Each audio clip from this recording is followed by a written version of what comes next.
Assalamualaikum everyone and welcome back to the channel. My name is Ayaz अमीर और आज हम डिस्कस करेंगे गैसेस एक्सचेंज मेट्रिक क्लास के चैप्टर नंबर 1 का एक first topic that is basically stomata. अब स्टोमेटा के बारे में आप सबने सुना होगा। स्टोमेटा बेसिकली एक प्लूरल वर्ड है, इसका सिंगुलर है स्टोमा। स्टोमा का मतलब है माउथ। अब इसको माउथ क्यों कहा जाता है? Because its structure is just like mouth. अब स्टोमेटा कहाँ पर मौजूद होती है? Stomata are the microscopic openings present in the epidermis of leaf. यानी कि ये क्या है? माइक्रोस्कोपिक ओपनिंग्स है, यानी स्टोमेटा साइज वाइज बहुत ज़्यादा छोटी होती है। इसी वजह से हम इनको खुली आंख से देख नहीं सकते और ये हमें नॉर्मली विजिबल नहीं होती। और ये कहाँ पर मौजूद होती है? लीफ की एपिडर्मिस के अंदर। अब एपिडर्मिस क्या होती है? एपिडर्मिस ऑफ लीफ कहाँ पर होती है? यानी लीफ का जो बाहर वाला हिस्सा होता है उसके ऊपर बेसिकली स्टोमेटा मौजूद होते हैं और इनकी ज़्यादा तादाद जो होती है मोस्टली ये बिलो द लीफ मौजूद होती है, यानी लीफ के लोअर पार्ट के अंदर मौजूद होती है। अब बेसिकली स्टोमेटा जो होती है इनका काम क्या है? दो काम है। एक तो एक्सचेंज ऑफ गैसेस करवाना, यानी प्लांट्स में हमें पता है जब फोटोसिंथेसिस का बेसिकली प्रोसेस होता है तो उसके लिए प्लांट को क्या चाहिए होता है? Carbon dioxide. तो कार्बन डाइऑक्साइड प्लांट की बॉडी में कहाँ से एंटर होता है? यानी प्लांट में किस हिस्से से एंटर होता है? लीफ में से एंटर होता है। किस पार्ट से? इन स्टोमेटा से। बेसिकली कार्बन डाइऑक्साइड जो होता है वो प्लांट के लीफ के अंदर एंटर होता है, फिर वहाँ पे बेसिकली फोटोसिंथेसिस का प्रोसेस होता है और जब फोटोसिंथेसिस का प्रोसेस मुकम्मल होता है तो जो ऑक्सीजन ऑक्सीजन बनती है वो भी कहाँ से? प्लांट्स की बॉडी से बाहर निकलती है इन्हीं स्टोमेटा की मदद से। तो इनका मेन काम जो होता है वो है ऑक्सीजन और कार्बन डाइऑक्साइड का जो एक्सचेंज करवाना या इन दोनों गैसेस का एक्सचेंज करवाना। इसके अलावा इनका जो दूसरा मेन काम है that is basically the exchange of water. अब आपको पता है प्लांट जो होता है उनके लिए वाटर बहुत ज़्यादा इंपॉर्टेंट होता है, क्योंकि प्लांट जो अपना फूड बनाते हैं दे make their food by the process of photosynthesis. और जब फोटोसिंथेसिस का प्रोसेस होता है प्लांट्स के अंदर तो प्लांट्स को कुछ चीज़ें चाहिए होती है, यानी प्लांट्स की कुछ बेसिक रिक्वायरमेंट्स होती है which include carbon dioxide, water and sunlight और क्लोरोफिल। चार चीज़ें जो होती है, जब ये चार चीज़ें मौजूद होंगी तब क्या होगा? प्लांट के अंदर फोटोसिंथेसिस का प्रोसेस होगा। और कभी कभी क्या होता है, फॉर एग्जांपल प्लांट्स की भी अपनी अपनी कैटेगरीज होती हैं। जैसे कुछ प्लांट होते हैं जिन्हें हाइड्रोफाइट कहा जाता है। अब हाइड्रोफाइट प्लांट्स बेसिकली उन एरियाज में पाए जाते हैं जहाँ पे सॉइल के अंदर वाटर की कंसंट्रेशन बहुत ज़्यादा होती है। तो हाइड्रोफाइट प्लांट जो होते हैं उनके अंदर क्या होता है? नॉर्मली प्लांट की बॉडी में वाटर की अमाउंट बहुत ज़्यादा बढ़ जाती है। तो प्लांट क्या करते हैं? प्लांट के पास एक मैकेनिज्म है that is known as the mechanism of transpiration. Plants transpiration की मदद से उनकी बॉडीज के अंदर जो एक्स्ट्रा वाटर होता है उसको रिमूव कर देते हैं।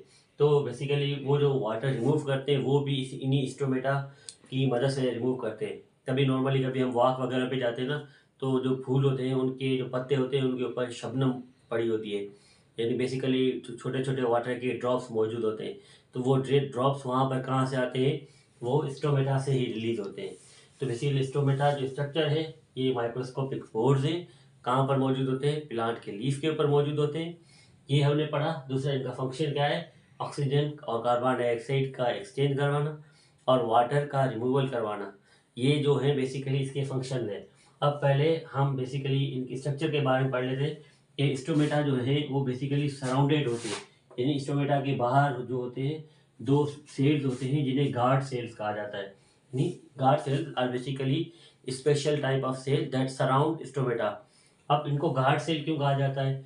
नॉर्मली हमारे घरों में या हमने देखा होगा नॉर्मली घरों के बाहर जो होते हैं ना गार्ड, उनका काम क्या होता है? हिफाजत करना। या फॉर एग्जांपल जैसे गार्ड वगैरह होते हैं तो वो क्या करते हैं? गाड़ियाँ वगैरह ओपन करना खोलना या गेट को ओपन करना वापस बंद करना। इसी तरह से जो स्टोमेटा को ओपन करना और क्लोज करना जो काम होता है ये इन गार्ड सेल्स का फंक्शन होता है। तो बेसिकली ये हमारे पास सिंपल है कि स्टोमेटा की स्ट्रक्चर है। स्टोमेटा इज नॉर्मल सेल है, मतलब इसके अंदर वो सारी चीज़ें होंगी जो एक नॉर्मल सेल के अंदर मौजूद होती हैं। अब ये एक प्लांट का सेल है तो इसकी बॉडी में सबसे बाहर क्या होता है? सेल वॉल होता है। उसके बाद इसकी बॉडी के अंदर जो गार्ड सेल्स होते हैं जो इसकी ओपनिंग एंड क्लोजिंग को कंट्रोल करते हैं वो मौजूद होते हैं। इन गार्ड सेल्स के बाद बेसिकली इसके दरमियान में वैक्यूल्स मौजूद होते हैं। अब वैक्यूल जो होते हैं 9th क्लास चैप्टर 4 के अंदर सेल एंड टिश्यूज के अंदर आप लोगों ने पढ़ा होगा कि बेसिकली वैक्यूल्स का फंक्शन क्या है, स्टोरेज का फंक्शन है, storage of water and food. तो ये जो होता है स्टोरेज, ये वैक्यूल्स के अंदर होता है। तो वैक्यूल कहाँ पर मौजूद होते हैं, इन स्टोमेटा के अंदर मौजूद होते हैं। उसके अलावा इसके अंदर क्लोरोप्लास्ट होता है। तो क्लोरोप्लास्ट क्या है, ये भी again chapter number 4 9th class के अंदर इसका जिक्र है बहुत ज़्यादा कि क्लोरोप्लास्ट बेसिकली ग्रीन कलर की पिगमेंट है जो कि जिनकी वजह से इन प्लांट्स के अंदर या प्लांट के अंदर फोटोसिंथेसिस का प्रोसेस होता है। तो basically the process of photosynthesis occurs due to these chloroplast. और उसके अलावा जैसे नॉर्मली तकरीबन ज़्यादातर नॉर्मली हमारी बॉडी के अंदर सब सेल्स के अंदर न्यूक्लियस होता है, इसी तरह से स्टोमेटा के अंदर भी न्यूक्लियस होता है। न्यूक्लियस क्या करता है, we know that nucleus is basically the brain of cell, यानी जो भी सेल के फंक्शन होते हैं उन सब फंक्शन को रेगुलेट कौन करता है, ये न्यूक्लियस रेगुलेट करता है। तो बेसिकली गार्ड सेल जो होते हैं वो सबसे बाहर मौजूद होते हैं। अब गार्ड सेल जो होते हैं वो बहुत ज़्यादा इलास्टिक होते हैं, इलास्टिक यानी लचकदार होते हैं। तो इसमें आसानी के साथ ये ओपन भी हो जाते हैं, बंद भी हो जाते हैं। तो इनकी जो स्ट्रक्चर है it is not like rough tough structure नहीं होती, इनकी स्ट्रक्चर बहुत ज़्यादा इलास्टिक होती है, लचकदार होती है, जिसकी वजह से इसमें बहुत ज़्यादा इजीली मूवमेंट हो जाती है। उसके अलावा इनके अंदर क्या मौजूद होता है, क्लोरोफिल मौजूद होता है। क्लोरोफिल का काम क्या है, ग्रीन कलर प्रोवाइड करना। और chlorophyll is also known as the site of photosynthesis in plants. अब बेसिकली हमने स्टोमेटा की फंक्शन के बारे में पढ़ लिया, हमने स्टोमेटा की स्ट्रक्चर के बारे में पढ़ लिया। अब जो मेन थर्ड क्वेश्चन है that is about the opening and closing of stomata. कि नॉर्मली हमें पता है फोटोसिंथेसिस का प्रोसेस डे टाइम के ऊपर होता है, तो हमें हमारे लिए ये मालूम होना हमें बहुत ज़्यादा इंपॉर्टेंट है स्टोमेटा कब खुलते हैं, ओपन कब होते हैं और क्लोज कब होते हैं। तो ओपनिंग और क्लोजिंग ऑफ स्टोमेटा कैसे होती है, कौन कंट्रोल करता है, उसकी कंडीशंस क्या हैं। तो बेसिकली जो स्टोमेटा कब ओपन होगी या कब क्लोज होगी ये किसके ऊपर डिपेंड करता है, टर्जिडिटी के ऊपर डिपेंड करता है। कि गार्ड सेल जो होते हैं, टर्जिडिटी ऑफ गार्ड सेल्स, ये डिसाइड करेंगे कि whether the stomata will be open और क्लोज्ड। अब गार्ड सेल्स में मतलब किस टर्जिडिटी का मतलब क्या है, जो टर्जिडिटी का मतलब है अब मतलब मोटा हो जाना, यानी किसी चीज़ से पानी वगैरह से भर जाना। इसकी वजह से नॉर्मली क्या होता है, ये जो सेल्स होते हैं स्टोमेटा सेल्स, ये जब गार्ड सेल्स टर्जिड हो जाते हैं उसके बाद इजीली स्टोमेटा ओपन हो जाता है। अब अभी नॉर्मली हमें पता है दो टाइम्स इंपॉर्टेंट है, एक डे टाइम दूसरा नाइट टाइम। अब नॉर्मली हमने पढ़ा होगा आप लोगों ने, पता है कि जो बेसिकली स्टोमेटा होते हैं they are open at day time while they are closed at night time. तो दिन के टाइम के ऊपर ये स्टोमेटा ओपन होते हैं।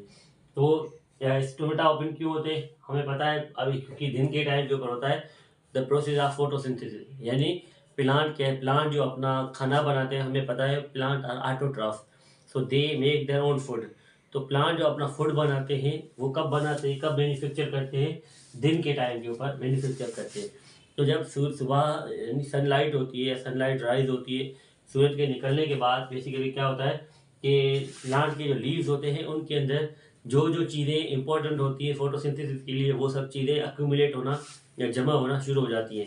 जिनके अंदर वाटर है या उसके अलावा बाकी इंपॉर्टेंट सॉल्यूट्स होते हैं, ये क्या होते हैं, ये सब वहाँ पे जमा होना शुरू हो जाते हैं।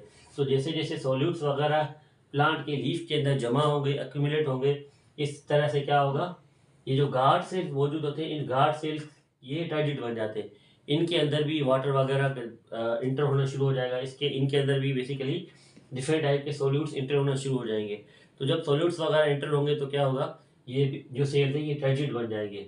और जैसे ही गार्ड सेल्स टर्जिड होंगे, मोटे होंगे, तो क्या होगा, बेसिकली नॉर्मल इस फॉर्म के अंदर होते हैं, फिर ये ओपन हो जाते हैं और स्टोमेटा ओपन हो जाता है। अब स्टोमेटा नॉर्मली तब तक ओपन रहेगा जब तक प्रोसेस ऑफ फोटोसिंथेसिस चलता रहेगा और दिन की रोशनी मौजूद होगी, तो जब तक ये गार्ड सेल्स टर्जिड होंगे। जैसे जैसे इवनिंग होना यानी कि नाइट टाइम शुरू होता है तो फोटोसिंथेसिस जो होता है वो उसका प्रोसेस बंद हो जाता है, या फोटोसिंथेसिस का प्रोसेस जो होता है इट डज नॉट अकर, ये खत्म बंद हो जाता है। जैसे ये बंद हो जाएगा तो मतलब क्या है कि प्लांट जो ज़्यादा लीव्स वगैरह के अंदर जमा होगा पानी उसको यूज़ करना शुरू करेगा। उसके अलावा सॉल्यूट्स या ग्लूकोज वगैरह ये जो चीज़ें होती है ये इन सब चीज़ों को प्लांट यूज़ करना शुरू करेगा। तो जब ये चीज़ें जैसे यूज़ होंगी तो इसी तरह से बेसिकली जो होता है गार्ड सेल जो है वो खाली हो जाते हैं वापस, जैसे सुबह के टाइम थे रात के टाइम इसी तरह से जैसे ही शाम होगी आहिस्ता आहिस्ता से बिल्कुल खाली हो जाएंगे। तो जब ये खाली हो जाएंगे तो क्या होगा, स्टोमेटा क्लोज हो जाएगा। तो स्टोमेटा बेसिकली क्लोज हो जाएगा। तो ये हमने बड़ा अभी mechanism of opening and closing of stomata. Stomata किस तरह से ओपन और क्लोज होता है, ये बेसिकली ये प्रोसेस होता है। आई होप आप लोगों को ये वीडियो समझ में आई होगी और इंशाल्लाह अगली वीडियो के अंदर मुलाकात होगी। अगर आपको वीडियो समझ में आई हो तो लाइक करें और चैनल को सब्सक्राइब करें।